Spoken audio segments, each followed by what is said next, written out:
Welcome to the Cedar Falls Committee of the Whole meeting this August 19th. I'll now call this meeting to order. We have 4 items up this evening for discussion. One is a Cedar River Recreation Enhancement. The second is the Visitors and Tourism Division update. Third is the Cultural Programs Annual Update. And then finally, Bills and Payroll. So first up is Cody Leisman from Intercog for our Cedar River Recreation Enhancement presentation. Welcome. Thank you, Mayor, and thank you, Council. I've got a presentation here that I'm going to present on the Blackhawk County Water Trails Master Plan, and Intercog has been under contract with the Iowa DNR to develop the master plan over the last couple of years, and so I'm here just to update you on what the plan is and how Cedar Falls fits into the bigger picture. And so a quick overview on the master plan, or on the presentation rather.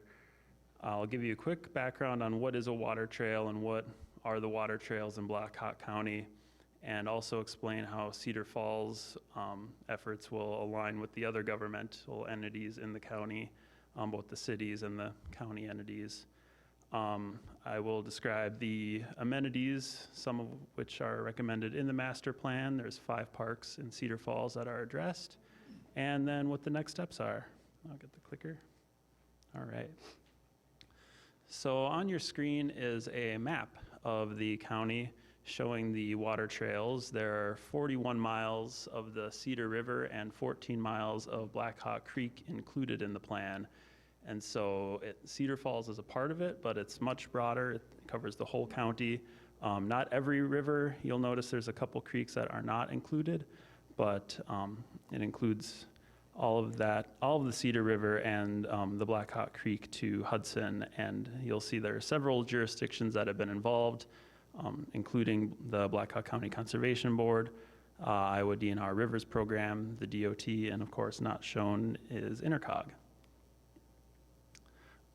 In order to keep it brief, the master plan is going to be over 100 pages, and so I'm going to sort of skip past a lot of this, but I just wanted to include this slide here just to show some of the other information that's in the plan, and I encourage you, I'll show the website at the end. All this information is available on the website, things such as emergency response, land cover types, the tributaries, and all these other parts of developing the river that should be considered and have been considered in developing this plan. So last year about this time, we went out for public input, and we also had an online form that people could also fill out. And we received 92 responses, which is pretty good. And about half of those were from Cedar Falls residents. So actually the citizens of Cedar Falls had a huge hand in shaping the development of the plan. And at the 2 public input meetings, one at the Cedar Falls Island Park Beach House and the other at the Waterloo Boathouse, we had 3 different activities for people who attended each meeting. Pushpin activity, a drawing activity, and then a survey form. I won't go in depth on that either in order to keep to the main point, but the one takeaway, or one of the takeaways rather, was from the pushpin activity, and so we had people put little push pins on a map. Each person that came to the meeting, they got 5 pins, and we said, imagine each pin is worth $10,000. And where would you like to see that money invested? And then I took the pins and the points and I plugged them into GIS and created the map that you're looking at in front of you. And as you can see, throughout the whole county, there's a lot of interest in investment, but especially in Cedar Falls, north of Cedar Falls and the county-owned parks, and between Cedar Falls and downtown Waterloo, as well as throughout Blackhawk Creek. So just an interesting graphic. I thought that it would kind of give you an idea of where it is that the greatest focus is on. As we went a step further, we asked people what their use of the river is, whether it's paddling, there's a lot of power boating on the river as well, fishing and so forth. And we got comments really related to all of the uses, and that's sort of the takeaway of the water trail plan itself. It's not just about paddlers, it's not just about any one user group, it's really about everybody. The Cedar River unites the whole county, and so this plan is reflective of that and of all the different user groups.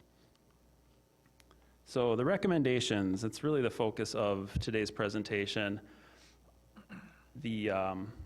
One of the main overarching themes of the plan is this idea of the classification criteria that the DNR sets forth.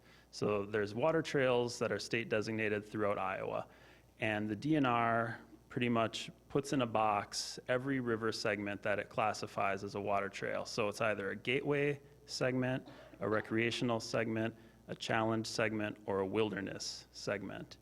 And much of them are recreational, but the gateway is the real attraction. That's where you'd bring your family, where people of all skill levels could go, and very few segments are designated throughout the whole state as gateway segments.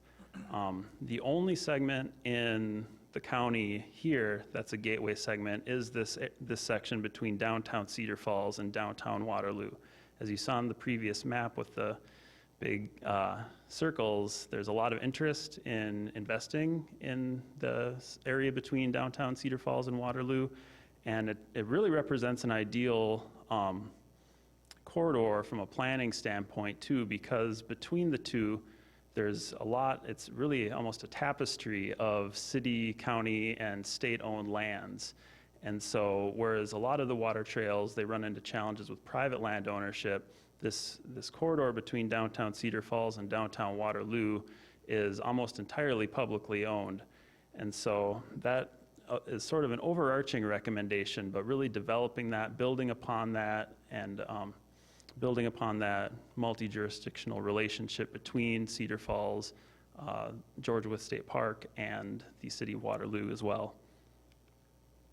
So now getting into more detail, there's currently 4 water trails accesses or river accesses along the Cedar River in Cedar Falls. And so I'm gonna go slide by slide. We had Ritland Kuiper Landscape Architects on board with us to help us develop the master plan recommendations. These are all low-cost recommendations, and we're not telling the city what to do. It's very much just, generally speaking, what kinds of improvements would create not only a uniformity, but also improve the usage of the rivers and improve the flow. So at Island Park, for example, one of the recommendations is to reconfigure the parking lot, which will make it clearer and more straightforward for how people will back their trailers in and out of the boat ramps, for example. There's also the recommendation to add a revetment, which is basically armoring the shoreline and making that grade a little more well-defined. And then kind of what's unique about Island Park is installing a paddler's ramp closer to the beach house. That would allow people in canoes and kayaks in particular to paddle further down the river, so they don't need to take out where there's all the trailers and the power boats, and instead they can paddle down by the beach house, take out there, and if they wanted to, they could continue and portage underneath the bridge there and then into Tourist Park, and also installing bike racks, because there are trails and people could even do what's called a pedal paddle trip, which you, instead of taking 2 vehicles, you take your bike, and there's a lot of information on that, but it's not the focus of today. Portaging, or creating that takeout, then allows for portaging to Tourist Park, and so another recommendation for Tourist Park is a granular walking trail. And I should step back a minute and preface that all these recommendations were developed in conjunction with city staff. So this isn't the DNR and InterCog telling the city what they should do. It's actually things that came from city staff and recommendations for each park and how to develop each park for the water trails. But that's pretty much the only recommendation for Tourist Park. Interestingly, and I didn't even know this, but at the public input meetings, a number of residents said that they're interested in developing Olson Park, which I learned about that Olson Park. It's currently not a water access, so that's why it was kind of off of my radar originally. But there's people who said, wow, wouldn't it be nice if we could take our boats down and tie them up and, go to the farmer's market, for example.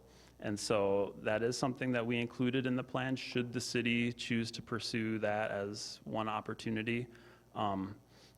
Including these recommendations in the plan and having the city support the plan helps the city then later on, if it were to pursue grant funding, especially state grant funding for really any of these projects. And so in addition to the possible boat tie-ups, the recommendations for Olson Park include extending the trail. As you can see in the image in the lower right, it currently stops abruptly. You could extend that to the existing shelter that's there, and then to the river's edge if you were to install boat tie-ups. And then also planting pollinator plantings, which not only benefits the environment, but kind of creates a screen between First Street and that park. It's kind of a busy intersection there at Center Street and First Street. Gateway Park is the next river access along the way, and as you are well aware, the city is currently undergoing planning efforts to develop this whole area, not even just Gateway Park. So we didn't recommend anything. That ball is in your court, but it is supported in the plan. We address it in the plan, and not just Gateway, but the whole area and the concept plans that have been developed thus far. And then lastly, Washington Park. Recommendations include reconfiguring that parking lot, adding a revetment again for the shoreline, and then more plantings, and actually these would function as filter strips as well for the runoff of from the parking lot into the river. And so those are the recommendations. They're all pretty low cost. In all honesty, you could do the 4 recommendations aside from Gateway Park as part of a singular REAP grant if you wanted to. They're not, none of them exceed $50,000. So as far as the bigger picture, the master plan goes, our next steps, we just finished the draft signage plans. Here are some examples of the signs on the right side of the screen there. And we worked with the city Public Works Department. We're gonna work with them one more time to really make sure that those are what the city wants to go ahead with. And today I'm here doing the next step of meeting with you, explaining to you that this is what the water trails are, this is what the master plan is. From there, we're gonna publish the final master plan, both paper and on the website, and that'll be the next slide, or one of the next slides here. And then really one of the takeaways for you is that we're going to work with city staff after this to develop sponsor agreements, and this is required by the DNR. The DNR wants to make sure that if they put their stamp on the water trails and call them state designated water trails, and that they put in their marketing materials that, hey, you should come paddle Cedar Falls, paddle Black Hawk County, that they want to know that the city is going to take care of those entry points. And really what that means is just putting in writing the things that you're already doing, or most likely doing. So if there's a high water event, cleaning up the sand, cleaning up the trash, restrooms, that kind of thing. If a sign is vandalized, reporting that to the DNR, they not only pay for the signs, but they'll also pay for replacing the signs too, the replacement signs. And then next year, probably around this time, holding a state designation event. So designating the Cedar River and the Black Hawk Creek as an official state water trail. By the end of this week, I should have the entire master plan, at least up to the Cedar Falls recommendations section, published. So you can look at the existing conditions, you can look at all the public input, lots of charts and graphs, very interesting information. And then the recommendations that I outlined briefly in much more detail on the website. It's cedarvalleywatertrails.com. It's also mobile friendly if you're into that sort of thing. And then you can click master plan, and then that'll bring up a drop-down menu of each of the chapters, and then sometimes there's sub-chapters too. And it's a ton of information. It's been several years, if not more, in the making, working with Intercog and the DNR on developing this master plan. And so, check out the website, review it. If you have any comments, you can send them to me, send them to Kevin. Anyone in our office can forward them back to me. And then I'll incorporate those in the final document. Then we'll work, as that's happening, we'll work with city staff on the sponsor agreements, and I already went over this a little bit, just making sure that the city is removing all the things in that, or all the trash and the sediment and so forth. And then, of course, this all ties into the riverfront improvements project that the city's been working on, that the city council has approved.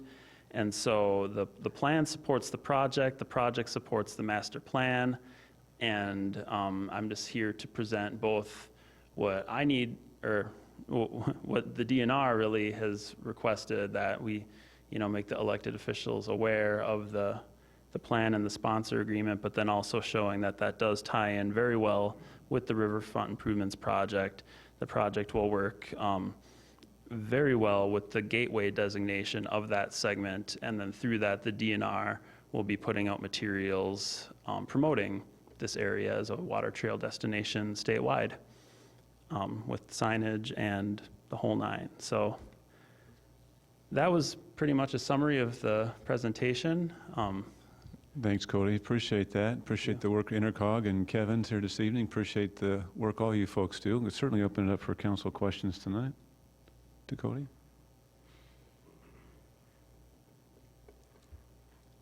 I'd also ask for a motion for council to consider an endorsement of this plan as presented by Cody. Second. Motion second. Any further discussion from council? All those in favor say aye. Aye. Opposed, nay. Motion carries. Thank you very much. I appreciate your time. Thank you, Mayor and You bet. Council. Good job. Thanks. Moving on to item 2 is the Visitors and Tourism Division update with Kim Manning, our Visitors and Tour Cultural Programs Manager. Welcome, Kim. Hello. Make sure that goes way down, because then it kind of comes back up as far as your microphone. See? Like so? Yeah, perfect. Okay. Thank you. I got to figure out how to run the machine now.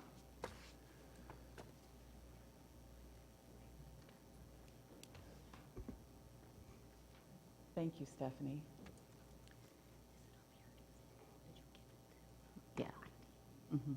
Oh, there we go. Yep. Thank you. Okay.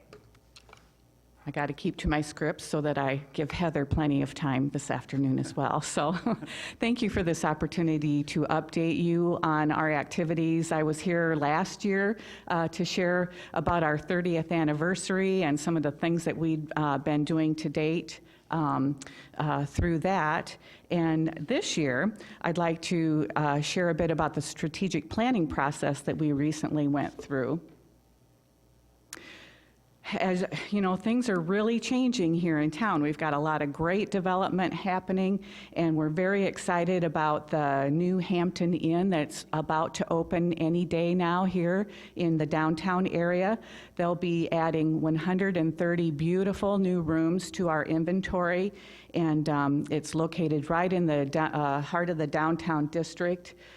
This hotel is going to be a very welcome addition to the city, offering a nice option to folks who are wishing to come and stay downtown. It's very walkable, and it fits in well with our invitation to the girl and guy groups to come and weekend any day of the week. Also, on the south end of town, we've got the Hilton Garden Inn. They are expanding their venue and adding the Cedar Falls Convention Center. This expands their space from 6,000 to 16,000 square feet of really multi-purpose, beautiful meeting space. They've got a great reputation for giving good customer service, and this will be an excellent venue for weddings, corporate events, and other types of gatherings. They're a great partner with us. Both Kirsten Yerksen works on our marketing committee, and Andy Woodrick serves on our board, so they're very involved and are always willing to partner and co-op on advertising projects that we come up to work with together. The same is true of Open Door Hospitality and the new Holiday Inn and Bien venue event center that will be opening in October. This project will add 126 new guest rooms to our inventory. They'll have 4 outdoor courtyards, 35,000 square feet of event space. All of it will be very flexible, and they can configure it in a number of different ways and can accommodate up to 1,000 guests. They'll have special features like a brick oven, patio pizza oven, and lots of other special items. So with all of this going on, we are thinking that we've got a lot of great opportunities, but there are also a lot of challenges. So we thought we are very frugal and careful with our resources. We respect that they're limited, and so we thought this was a good time to do some deeper thinking. And as you know, we engaged with the Institute for Decision Making at UNI to help us do some strategic planning. We've had nice steady growth. In fact, hotel motel tax collections hit an all-time high this year. We brought in $877,872. And so even though we've had nice steady growth, we do have challenges. There's a lot more competition. We've lost a couple of events that we're working to replace. And so this was a good time to sit back, gather some more input, and deeply think about how we're investing our resources. So the Institute for Decision Making helped us send out surveys. 108 stakeholders provided input via a survey that was done online. We did some focus group meetings, and over 40 people attended those, and gave some real deep thought about how we're marketing the city and what our opportunities are and what our challenges are. In the end, we decided that we appreciate the success that we've had in promoting Cedar Falls as a leisure destination, and we'll continue to do that, but we do have to make room for the meetings and conventions area, and so we're going to focus on that a bit more in the next coming years. We need to add that to our mix.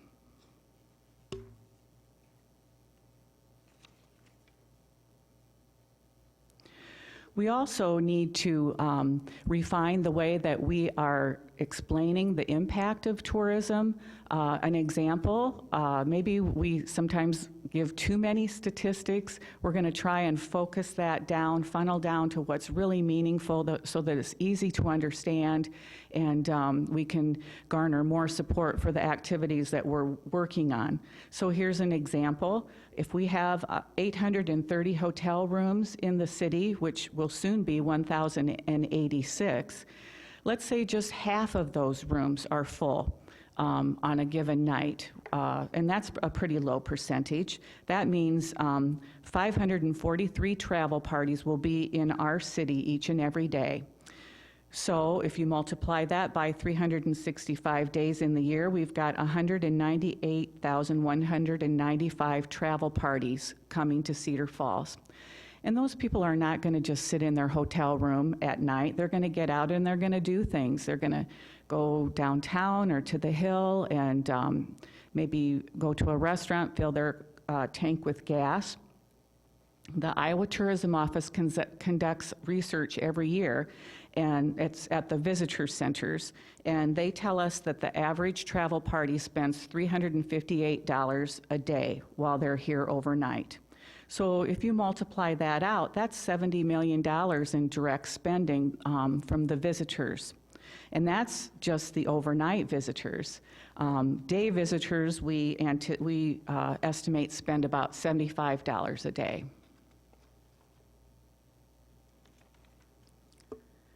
So that's a lot of impact that we want to keep going.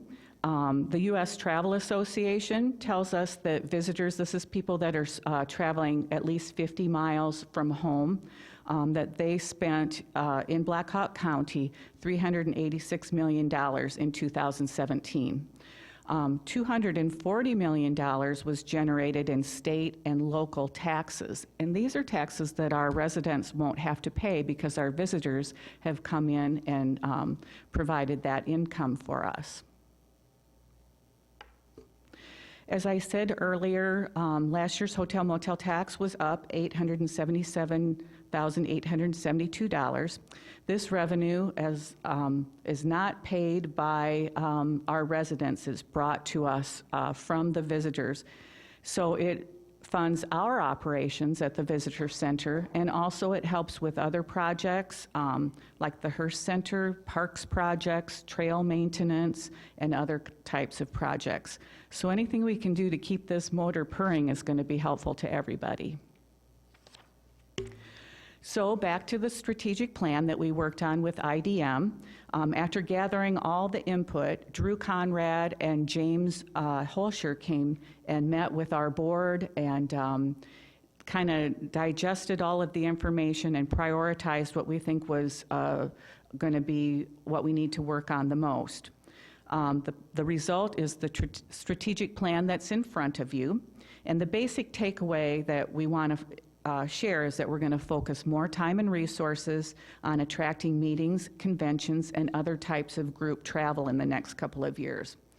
We're going to continue to promote Cedar Falls as a quality destination for sports and leisure travel, but we got to focus more on the meetings as we get into that market space. We're also going to devote some time on destination development. We don't take a lead role in that aspect, but we are a supporter, and we need to give some thought to that.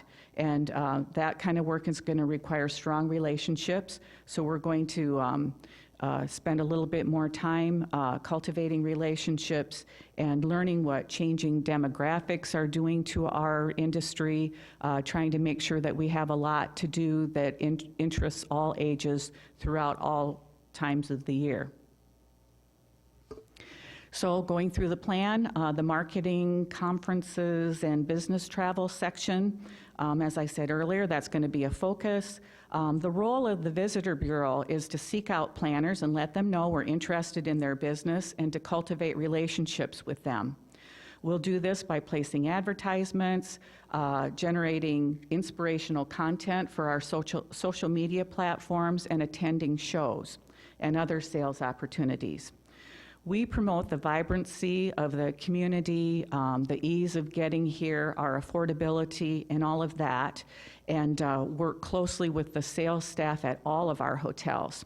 So then, while we are promoting the attributes of the city and the things that you can do outside of the meeting space, the hotel and event space staff will work on the details of their proposals and what they will deliver ultimately to the customers. We've got a nice start on a new facility guide. We're working on enhancing our website with more inspirational content, and we'll be attending a new appointment-based show. It's called Small Market Meetings in Green Bay, Wisconsin next month. We've organized several cooperative advertising projects with our partners at the Hilton Garden and the Holiday Inn.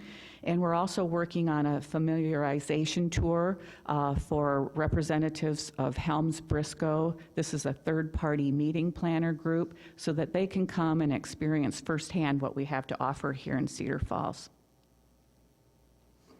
The sports market has been a strong one for us all along. We recognized long ago that we've got excellent facilities for this. It's a very lucrative market for us. With the Unidome, the McLeod Center, the Cedar Valley Soccer Complex, Cedar Valley Sportsplex, and many others. We've got great facilities for this kind of activity. So about 15 years ago, we joined forces with the Waterloo Convention and Visitors Bureau and formed the Cedar Valley Sports Commission. And they pretty much take the lead on the sporting events. Ashley Johnson is the executive director for that group. She's doing a great job Both bureaus contribute $17,500 each year to that organization. We serve on the board and the executive committee, and we'll need to be prepared to step up and help with some additional funding for bids as we put together some proposals to bring more sporting events. I know she's working really hard on a NCAA youth development basketball camp that we have every reason to believe we'll be successful with. So more to come on that one. The leisure travel market, like I said, has been kind of our main focus in the past. We're going to continue to promote Cedar Falls as a great girlfriend getaway destination, also for guys' trips, families, bicycling clubs, and riding the trails and that sort of thing. Since my last report to you, we've renewed our downtown district's designation as an Iowa Cultural and Entertainment District, and we've also renewed our status as an Iowa Great Place. Both of these designations provide access to statewide marketing and through the Department of Cultural Affairs and also the Iowa Tourism Office. We're going to continue to work with travel writers to get the word out about what the city has to offer. In fact, last May, IA Magazine did a really nice 7-page spread about Cedar Falls called 36 Hours in Cedar Falls. It was written by Winnie Morinville and featured the downtown area. And the publication was distributed to 18,000 very qualified, influential developers, not to mention the online presence that it enjoyed. We're going to continue to work with ZLR Ignition to place digital advertisements on Facebook, Instagram, and other social media platforms. We're also advertising in our Iowa, Iowa Public Radio, Iowa Public Television, Minnesota Trails, and other publications. And we attend consumer shows like Canoeacopia, Midwest Mountaineering, and the Iowa Bike Expo. Coordination and collaboration has always been a big part of what we do. We try to convene meetings like the Cedar Valley Hospitality Partners every quarter. This allows people networking time. They can establish relationships, do some cross-promotion, and discover what everyone is up to so that we can help spread the word and share that. We publish communications like our weekly Hospitality Highlights newsletter to keep partner stakeholders informed about projects that we're working on, cooperative advertising opportunities and such. And we publish monthly the Weekender, which is more of an inspirational piece intended to potential visitors to entice them to come to Cedar Falls. We are constantly posting to Facebook, Instagram, Pinterest, and whatever else comes along tomorrow because it's a fast-moving area. Asset development was mentioned a little bit earlier. We need to take an inventory of what we have and what we would like to have as far as tourism-related assets.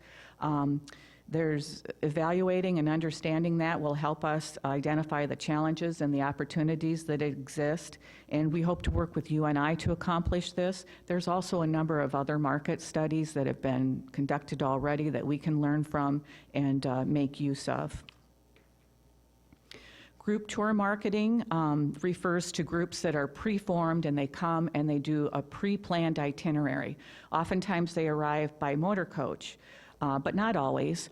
Anyway, our focus is going to be, we're going to cut our focus back a little bit in this area because now we've provided tools to these planners and they kind of are aware of what we have to offer, so they're able to do a lot of that on their own. We will, however, be attending the American Bus Association Marketplace in January because we have the rare and fortunate circumstance that it's hosted in Omaha, Nebraska this year, which is a great opportunity for us. We're told that neighboring areas enjoy a great uptick after this event is hosted. There's over 3,000 people that attend the event. So this is a good opportunity for us to work with the Iowa Group Travel Association and visit Omaha to help partner with this event. Beyond this special opportunity, we'll continue to do our quarterly e-newsletter to tour planners and help them with itineraries as they call us. Events is a big part of what we do. As you know, we work with a lot of groups like the Sturgis Falls Celebration, the Cedar Basin Music Festival, the College Hill Arts Festival, and many others. We provide assistance to groups like the Cedar Trails Partnership as well. And since most of these organizations are run by volunteers, we serve on the boards, we provide communication, we do volunteer training and marketing assistance. We work with the Volunteer Center of the Cedar Valley to provide trainings once a year. And last year we started a new event called the Draft, which is a glorified recruitment fair for volunteers, but it went really well, and we intend to do the same again this year. We had over 80 volunteers attend, and over 26 organizations had volunteers join their boards and their planning committees. So watch for more about that in January. All of these activities require a lot of support, and so our staff is small but mighty. So I'm currently the only full-time person in our office, and I just want to give kudos to our part-timers who do Herculean work. They're very professional, and I'm very proud of them. We need to work harder to assure that you and other leaders understand the impact of our work so that we can devote more time to communicating our worth in a credible and understandable way. And like I said earlier, we're going to filter down some of the data that we're providing so that it's a little more understandable and more easy to digest. Here's a look at the staff members that we have with our group. We also work with a number of great volunteers. You can see the list of the folks on our marketing committee. I know, I think Rosemary Beach is here, Kirsten Yerksen is here, and Andy Woodrick are here from the marketing committee, and you can see the list of the other volunteers and who they represent. And then our advisory board is listed here. Leslie Prideaux is our chairperson. She's here today, and so is Andy Gogler. She is a past chair. And Stephanie Hoke-Sheets is a liaison on our group. Mark has been with us a number of years, and Carol Lilly is also a liaison with the group. Of course, we want to thank you for your continued involvement and support. You've always been very supportive to us, and we're looking forward to another exciting year. We've got some exciting new things to promote and to work on. So with that, I'll answer any questions that you may have. Thank you, Kim. Great job as always. Council, open it up to any questions or comments? Awesome job. Thank you. Thank you. Now we will hear from Heather from the Cultural Programs Annual Update. Okay. Give it a try.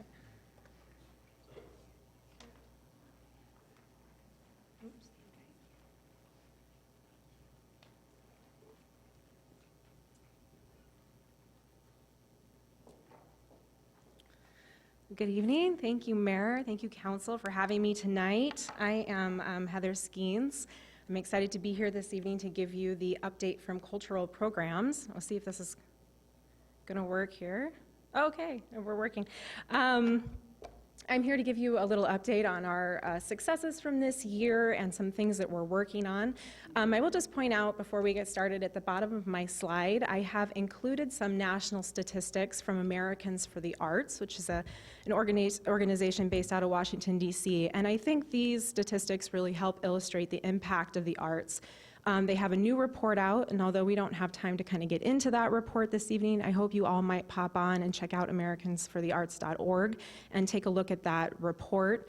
I think these little info bits here are great indicators of how the arts are a powerful resource for us in continuing to build Cedar Falls as a strong and vibrant community. Before I get started this evening, I'd like to introduce some new faces that we have on our boards. We have two new Art and Culture Board members, Lauren Fink and Kendra Woolert. Lauren and Kendra both just recently joined the Art and Culture Board, and I think Kendra's here. I'm not sure if Lauren is, but, and I'd like to recognize Dale Schrod as a new member of the Friends of the Hearst Board. And of course, I'd like to thank all of our board and committee members. We have so many. There's over 25 volunteers through Art and Culture Board, Friends of the Hearst, and the Public Art Committee that volunteer their time and help advise and support cultural programs and the Hearst Center in achieving its mission.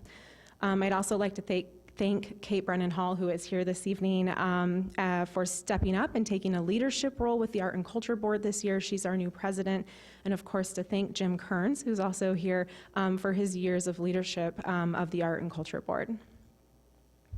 So last year, I kind of closed my presentation by talking a little bit about our participation in Arts Lab. And Arts Lab was a grant-funded peer learning cohort that Kim and I participated in, where we worked alongside other arts organizations and mentors to create a short-term strategic roadmap for the Hearst Center. That plan, the result of that work is in your council packets this evening. And it was recently approved by the Art and Culture Board. And while we don't have time to kind of delve into that plan this evening, I would like to offer to come back for a future committee meeting if you'd like to discuss that plan in more detail. But the plan has really informed some of the decisions that we've been making recently in the last 6 to 8 months around programming, education, and exhibitions at the Hearst Center. And I believe it's contributed to the growth that we're experiencing, which I'm really excited to talk to you about here in just a moment.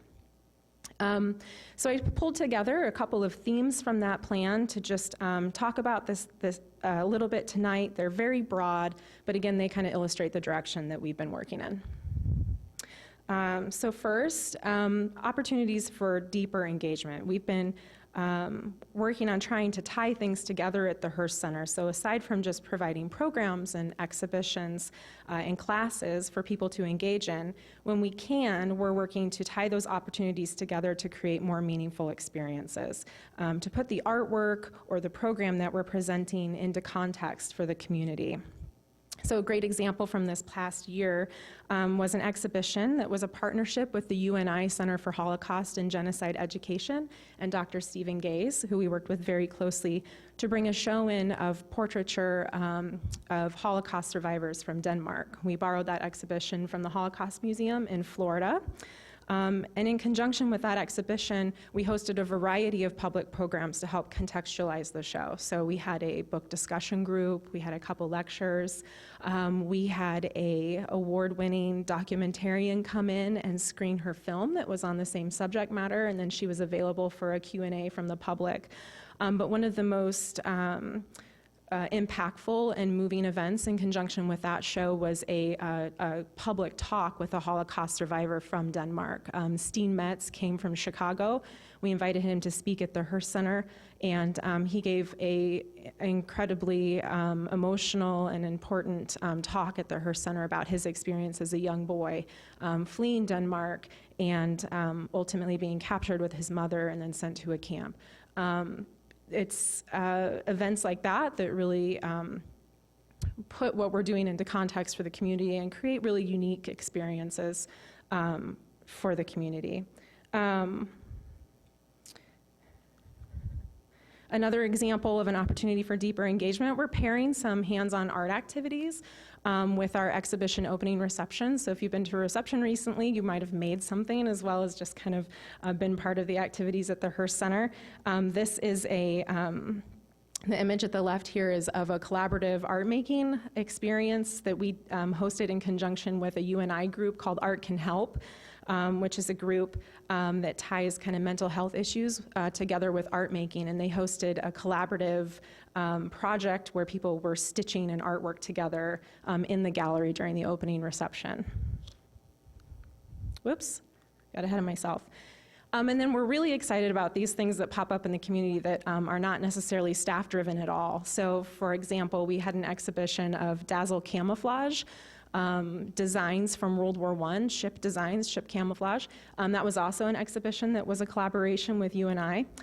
Some members of the youth art team saw the exhibition, and they happened to be working on a mural for the North Hackett Street trolley bridge. And they were inspired by the modernist designs of Dazzle camouflage, and then chose that theme for their mural project. So this is a project that the Hearst really had nothing to do with, but was directly inspired by the work that's going on at the Hearst Center. And then secondly, a second theme, new partnerships to deliver unique programs and free arts experiences. This year we had a really great show called Viewpoints. It was an internally curated exhibition where we had 4 artists participate, 3 from outside of the community and 1 from within. One of the artists that we reached out to, his name is Jing Liu. He's a user experience designer out of New York City. And his artwork has to do with the routes that he runs. So he's a runner. And he creates pictograms with his running routes using apps like Strava or Map My Run. And we reached out to Gene and asked him if he could create a route for Cedar Falls as part of this exhibition. And he did, but his first idea was actually based on Black Hawk County. He wanted to do a hawk, so we had to have a little discussion about state universities. And he rethought his design and came up with what we call the Panther Run. We then reached out to the Runners Flat and the local running community and the Run Club and asked them if they would be willing to collaborate to create the artwork. So a group of, I'd say about 20, 25 dedicated runners, because it was a very cold morning, and I think 6 to 8 inches of snow had just fallen. Several of them were wearing snowshoes, ran the route to create the map for us. And this is a watch image here of that map. It's about a 14-mile trek. And so all of those runners then were listed on the wall as collaborators for the artwork. So it was kind of a cool opportunity for us to tie in a different audience and kind of expand the boundaries of what we're doing at the Hearst Center. Oh, there's another great image. It was cold. And then a new partnership, we're partnering with the Iowa Arts Council now to host a regional Poetry Out Loud competition, which is something that we just did for the first time this last year.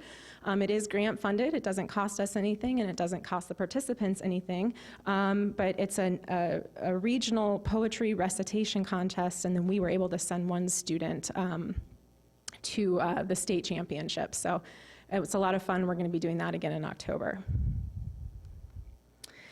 So there are a wide variety of ways that we're engaging with the arts at the Hearst Center, as you can see, and I thought we'd take a quick look at each of the 3 areas, our primary program areas: education, public programs, and exhibitions.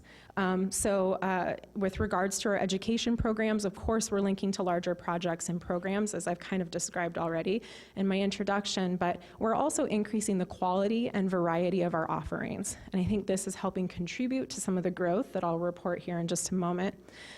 We also have added additional staff. We have a new part-time education assistant who I think I introduced at my presentation last year. She had just started with us, Anna, and that extra staff support has really allowed us to do more this year. And Abby's been really working hard on increasing our marketing efforts. So all combined, I think these are contributing factors to the growth here that I'd like to report for you this evening. We're really excited about these numbers.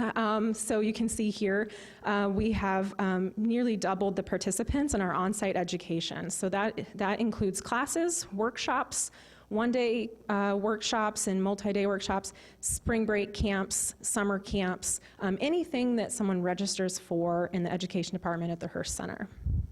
And then along with that growth, of course, we've seen added revenue. So our revenue goal each year is $30,000 from our education programs. And I was really excited last year to report that we had $9,000 of added revenue. And this year we have $25,000 of added revenue. So really wonderful growth in that department. Similar to last year, I thought I'd just break down our summer education numbers. They do look a little funny here because this year we offered full-day camps for our summer campers rather than half-day camps. So the number you see in parentheses is the estimated full-day camp number. We've just kind of deleted the duplicate registrants so we could get a better picture of whether or not that program's growing. And you can see we do have a slight increase there. And then our off-site education, which includes the Hearst Cafe program, which I shared a little bit about last year. It's Creative Arts for Everyone. It's the program where we go out into the retirement centers and Western Home and the community centers to do hands-on art activities. That also includes any time we're at the festivals and we're downtown at Artapalooza or the College Hill Art Festival. It's outreach at places like Shields. We do great outreach at Shields. And this year we've also added outreach at family fun nights at the schools where we can provide hands-on arts activities, but also kind of distribute information about Hearst Center programs. A couple of new initiatives in education. We just started a new program. It's kind of a small program, but we have 6 or 7 class checkouts available at the Cedar Falls Public Library, and that's in conjunction with a program that Kelly has started called Adventure Pass. So rather than registering for a class at the Hearst Center and being charged a registration fee, there are a handful of free class registrations you can check out at the Cedar Falls Public Library now. So that's part of our effort to just increase access to our programs, give people a chance to try something new, maybe not, if they're not ready to invest, maybe in a class registration. And we're also excited to be launching a visiting artist program. We're still working on it, but we're nearly there. We're working on placing local Cedar Falls artists into the classrooms throughout the year. As part of the design of this program, we're looking into opportunities to provide affordable studio space to artists by utilizing the rental property next door to the Hearst Center. So it's that red house that sits directly east of the Hearst Center. We would like to try to tie that property back to the Hearst Center mission if possible. So we're still working on that, more to come on that project. So public programs. As always, our public programs are free of charge and open to everyone at the Hearst Center. We did increase the number of programs slightly in fiscal year 19, but shifted toward offering programs that tie back to other projects at the Hearst. We've been working on building programs around our exhibitions and around the education that we offer. This year, we've done several programs inviting local artists into the Hearst to talk about their work, so not just to exhibit their work, but to give public discussions, whether it's a lunch and learn, or a brunch and learn, or an evening lecture. We've also had several new collaborations and partnerships. Sherry, our programs coordinator, is always looking for a new partner for her program. She's fantastic. We've done several programs that have been collaborations with community organizations, and especially with UNI. And also something Sherry's been working on is finding a way to more deeply engage our volunteers. So as part of kind of community feedback that we've received, there are a lot of people that said, oh, I'd really like to volunteer, but I want to do something more than just help out at a reception or help out at a public program or a workshop. And so this year, we had a volunteer actually completely drive an event for us, and it was a pop-up quilt show. So on a Sunday afternoon, we actually popped up a whole show of local quilts. We had live music, and we had we had a silk dyeing with a local artist, and the whole event was really driven by a volunteer and then supported by Hearst Center staff, rather than driven by Hearst Center staff and supported by volunteers. So that was a really successful event. We had over 200 people come through in a matter of a couple hours, and we're looking forward to finding other opportunities to engage our volunteers in project-based volunteering.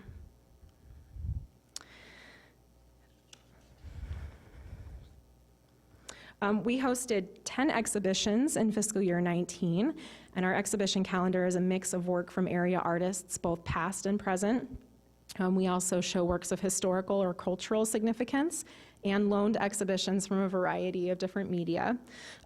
We collaborated this year with professors from UNI on 2 exhibitions. Emily independently curated one multi-artist show and several shows of work by regional artists that were fantastic. We also hosted our annual K-12 art exhibition, as well as kind of a new take on the First 50 exhibition, which is community generated, which was well received. We're able to take advantage of these larger scale opportunities when we bring in traveling exhibitions or multi-artist exhibitions because of grant support, and also partnerships often with UNI. We did receive several grants this year, a Humanities Iowa grant, an Iowa Arts Council Arts Project grant that both supported exhibitions. And we actually just received a grant from the Cedar Falls Community Foundation to help us with some conservation needs on a work of art in our permanent collection. With regards to the permanent collection, we are continuing to build our collection. We did not purchase any works for the collection in fiscal year 19, but we did receive several donations that were then acquisitioned into the permanent collection by artists like John Page. We had a large donation of work by John Page, Marjorie Noon, and Teddy Finnegan. And we'll have a show of work by Teddy Finnegan very shortly, so I hope to see you all there. And I'll just give you a couple brief updates from our boards and committees. So the Art and Culture Board held their annual strategic planning this year. That was really focused on clarifying fundraising initiatives. The Friends of the Hearst and the Public Art Committee also attend that annual meeting. The Art and Culture Board is also going to be launching a community sponsorship fund. That should be out by the end of this week. These are small sponsorships of arts projects that are led by individuals or organizations that are outside of the city or outside of the Hearst Center. I'm sorry, when I say outside of the city, I mean outside of our operating, but within the city of Cedar Falls. The first round of applications will be reviewed in early October, and then sponsorships will be awarded. They will range from between $250 to $1,000 with a total sponsorship budget of $2,500 for projects here in Cedar Falls. And that $2,500 annually, excuse me. The Hearst Center, the Art and Culture Board, also in anticipation of the feasibility study, for the Hearst Center expansion or new building, which was outlined in the CIP, a committee was formed to review community and staff input regarding options for moving forward. The group recently completed a series of monthly meetings, gathered input via community sessions, reviewed past work that's been gathered over the years. As you know, a lot of work has been done on this, considering these options. We've looked at other like institutions, similar institutions, to see what they're doing in their communities and explored new models for community art centers. Later this month, I'll be making a formal presentation to the Art and Culture Board, sharing the work and the recommendations of the Visioning Committee. And then the board will present to council a formal recommendation for consideration. Of course, all of this will need to be done before moving forward with the feasibility study. I expect we'll be back to you this fall with a presentation for your consideration. And I want to thank you for including this work in your goals. I know under organizational goal number 5, you've outlined to continue planning for her center relocation or expansion. So I'm excited to continue to work with you on this goal. The Public Art Committee has been busy. You may have noticed Alice Guffey's tilt shift was recently deinstalled from Main Street, and something new has appeared where it once was. The new work of art is from the Models to Main project, which was a project that we partnered with the UNI Public Art Incubator to complete. We had a group of 3 middle school age students and 2 elementary school students that met at the Hearst Center to think about the role of public art in our community and what this community means to them. They then created little maquettes of sculptures and worked together to come up with a final design. And that final design was then constructed by students who work at the UNI Public Art Incubator. So now there is a real live piece of public art that these students created. So it's been a really fun project. We hope to do it again. If you haven't seen it yet, it is now on the corner of 4th and Main. We just installed it last week. The Public Art Committee is also working on the City Hall project in memory of Mayor Cruz. We've had several applications. I just checked it today. We're still accepting applications for a couple more weeks, and then the Public Art Committee will review those proposals and select an artist for that project. So more information to come on that project. And of course, the 2nd and State Street Plaza project is kind of on the back burner, and we'll be working towards that, installing a work of art at the plaza soon. Friends of the Hearst, just a quick update from Friends. Friends organization has been fantastic this year. We have an increase in membership of 26% and an increase in membership revenue of 36%. That membership revenue is all held by Friends of the Hearst, and then it comes directly back to the Hearst Center via an annual budget that's put together by Friends. They fund things such as our receptions, some program costs. They're helping with some conservation needs this year and some small equipment purchases. So we're very thankful for their assistance, and they're a really great and active group. And that is my presentation for this evening. I know you all have our brochure. And so if you have any questions about any of the programs, we have a lot coming up.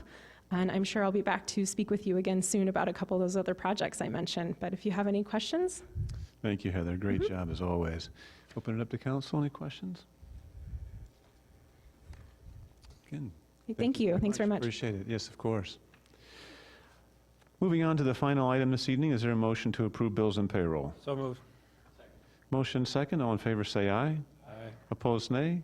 That carries. And that concludes this evening's Committee of the Whole meeting, and we will have the regular city council at the top of the hour. Thank you.